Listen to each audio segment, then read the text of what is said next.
Well, hello there, you fantastic internet and you exquisite creatures of the beyond.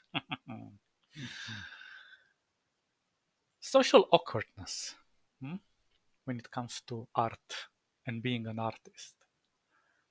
And if you really think about it, on every video that you go out there, they're always like, you have to do this and say that to your client or your friends or whatever, to solve all of these issues in art and blah blah blah, tips and tricks like that.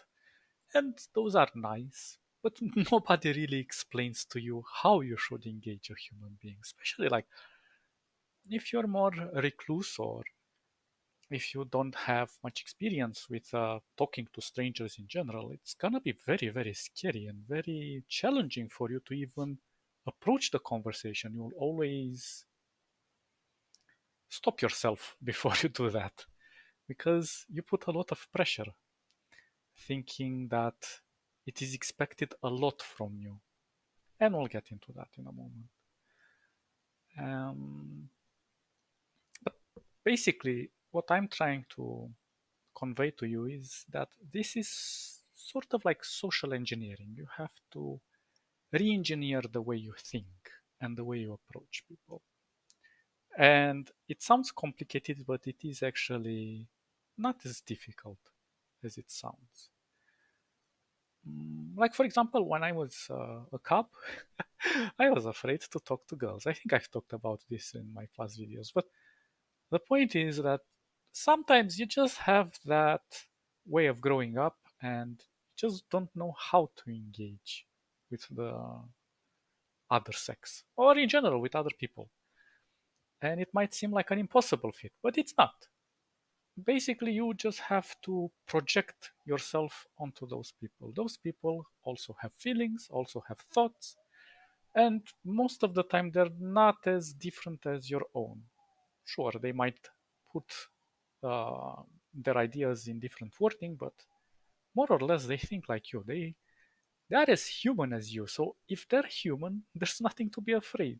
Just imagine like you're talking to yourself. Of course, not in an awkward way, but like you're having a friendly conversation and you address them just the way you would like to be addressed yourself. And that usually just starts with a hello. And there's nothing to be afraid when it comes to that. It's like the other person, believe it or not, most people like to be engaged in conversation. They won't run away from you. And even if they do feel like a little bit off put, if you make them feel comfortable, show them that you're not afraid, that you don't want to sell them anything, and you just genuinely want to have a discussion, they're just going to be open about it. But again, it takes a little bit of time for you to adapt and to social engineer this and to understand that the opposite person that you're talking to is not an alien creature from another world. And if you just start with a hello, a conversation can easily pick up from there. Uh, but how do you put that pressure? You usually think or you assume that the opposite person that you're talking to, it's he or she is going to expect a lot from you. And in reality, they don't even know what to expect. They only have ideas that they want to convey. Um, and my suggestion to you is if you have friends, and I hope you do, and I hope you have plenty in life. If not, start making new friends. It's always awesome to have friends. The point is that it's much easier to start doing art for friends. And yeah, sure, you'll be doing it for free, but it's gonna give you that confidence in yourself a little bit because friends are also um, quite outspoken when it comes to what you give them for free because it's free. They can complain as much as they want. They don't pay you. They don't have any contractual obligation towards you, But you get what I mean. So that little bit of confidence starts growing the moment you interact with somebody and show like, hi, look, I'm doing this, this, this. Of course, it's not the same as doing it with a stranger, but it's a good start. Then I would not recommend going and finding clients. I would recommend that you look for artists that already do art. And it's gonna be a bit tough to get in touch with them. And of course, I'm not an artist. Don't quote me. I'm literally a mental panda that explores crazy ideas. I don't call myself an artist. Um, or maybe I'm an artist of insanity. Who knows? The point is, if you talk to an artist and you ask them to give you some work for free again and just do something for them, it doesn't matter what they give you. It's the communication experience you will be having with them, it's going to be invaluable because you're going to learn so much from interacting with an artist because an artist knows exactly what to ask from you and because of their own experience and they can share that with you and you will understand or learn from them how to ask the correct questions or the most efficient questions that can help you and the client or any stranger or any friend. And this communication of back and forth can help a lot. And I've had the honor of working with other artists, and it's such a pleasure because right from the start, they tell you exactly the conditions that they expect from you. And of course, they also understand the limitations. So they will not ask from you something that you will not be able to do. They will ask of you like what are you capable of doing, and they will look at your portfolio or some of your previous works that you have done for your friends and so on, and kind of get an analysis and say, okay, you're capable of doing this much, I'll ask you to do these things. And they're not gonna put the pressure on you and saying like I want it in this deadline, do it for me like this and this and this, and if you can achieve this, I'm gonna give you some more tips on how to improve it. And believe it or not, that communication is constant. It's a constant feedback, and artists are amazing because they know when to uh, course correct your design if they see you're going a little bit sidetrack or you didn't understand well enough what they were wanted to tell you. And from experience, I can tell you that artists really know what to underline for you to get the message correctly. And in this sense, you will learn how to apply this to other people as well.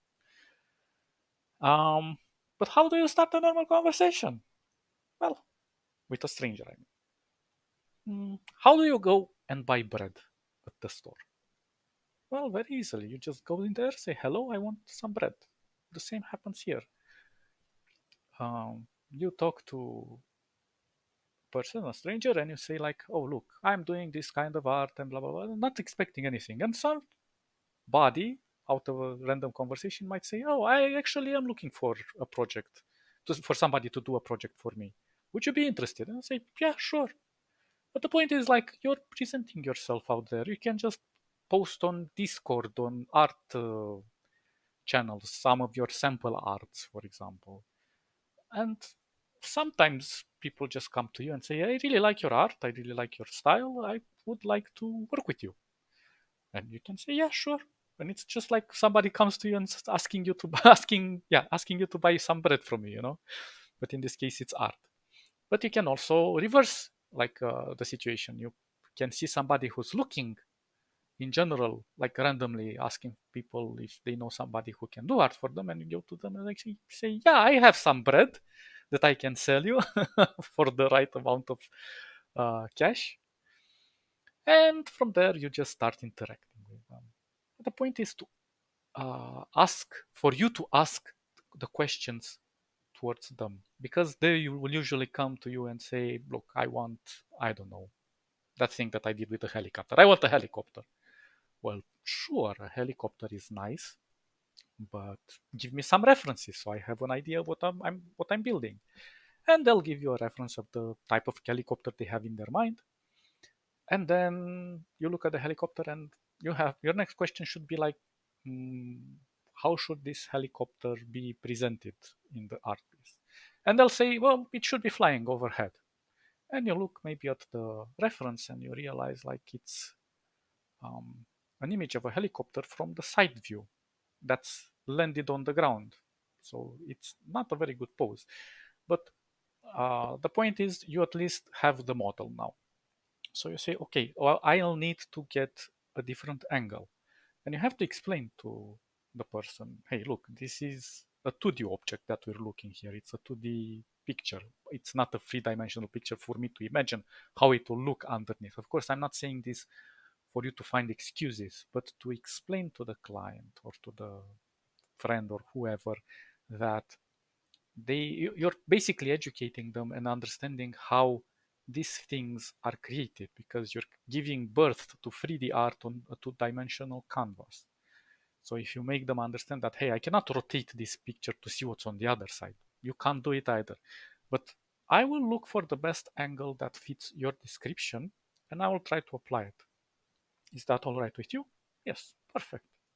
So you start sketching some angles and you show him, like, look, this is how it's gonna look, more or less, its orientation. And it's always important to ask constant questions at every step of the way. And sometimes they might think, well, this is too much uh, conversation, but you have to make them understand that it avoids you a lot of corrections later on. Sometimes you might miss the point, and I'll give you an example that happened to me. So um, I had this project, and the person said that he wanted a bust. Well, not actually a bust, a portrait. And he gave me some references, and they were busts from the waist up. And I started working on that. And when I finished, he was like, "Where are the legs?" I was like, "What do you mean, where are the legs?" Yeah, I said I want a portrait. It's like a full portrait. It's like, you didn't say you wanted a full portrait. You just gave me some busts. Yeah, but I want the legs. Oh gosh. So yeah, that was a mistake on my side. And it's all right to make mistakes. As I always said, to make mistakes, it's human. To and to forgive them is divine. But all mistakes can be corrected just through conversation, through conversation. And you don't have to get offensive about it. Sure, I misunderstood, or maybe he didn't know how to convey that message at that moment. But the point is that I've made the legs, but I did explain, okay, the price is going to be a little bit higher because it's like extra work, and you didn't communicate it very well to me. I didn't actually understood it from the beginning, so it's half fault. Anyway, we can correct the course by doing this and this. Um, but also don't be afraid to make suggestions that make your life easier, because sometimes they might ask you to do extraordinarily intricate things in your design, and that's going to take a lot of time, and it's probably not even going to look very good. So if you can make a relatively easier design to implement and something that looks efficient, and the final result would look decent, and you go with them through every process of the way by doing small SketchUps and so on, they will inevitably agree with you. Of course, if they're very specific, you have to do it very specific. But usually, from experience, I can say that people are not strict in their demands. They do make compromises. And um, of course, some people might be cheeky and try to abuse their position and try to ask you to do more than the piece of work is worth, both in financially or time wise. And you have to kind of make them understand, like, hey, we either decide the price fully for everything that we have discussed, but if you have any extra demands, well, you have to pay extra. If not, well, there are other artists, you can move on. You are free to choose your clients or the people you work with. And evaluating this is very important. And don't be afraid. Don't be afraid to speak your mind, because if you also communicate what you feel and what you think, it's going to save you a lot of hassle. Um, and how do you actually get paid? Because most people think like, oh, I do a piece of art and I'm getting paid for it. No, in reality, you're being paid for the communication you have with the person, for the fact that they're being understood and that you're helping them with their request. And this builds the trust between you. So you're being paid for the social value, not for the actual piece of work value. And that is an art that you will develop over time by speaking with many, many people and by doing lots of art for different types of people. And as I said, constant communication uh, can be daunting, but it's the best tool you'll ever have. So you have to be a social engineer, not an artist. Perfect. And now this is kind of like off topic, but try to make your work open source as well. Don't try to brand it, or at least don't brand it at the beginning until you get much, much better known. Because being open source can help you get very good feedback. Some people can improve upon your designs, you can get new ideas, and it also develops new social interactions as well from unlikely places, you know. Um, like in my case, I really like to consider that my channel is open source because I offer all of the information from experience, and I don't go around begging for subscriptions and likes and things like that. Like, because I know that my videos are weird and I do not focus on a specific task all the time, you know.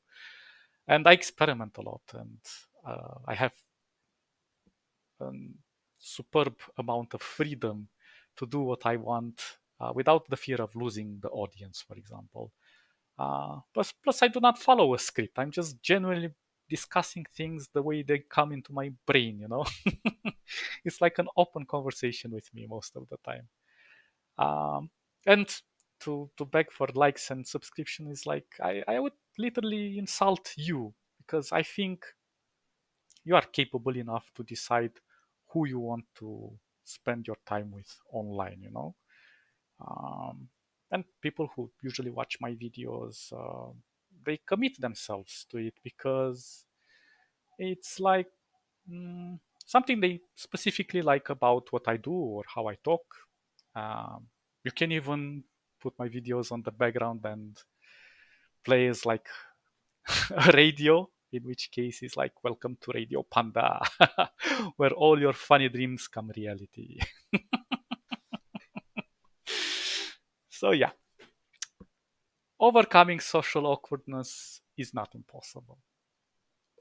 Just be yourself, learn new tricks every day, try to communicate with people you haven't thought of even communicating in your life, and it will be all right.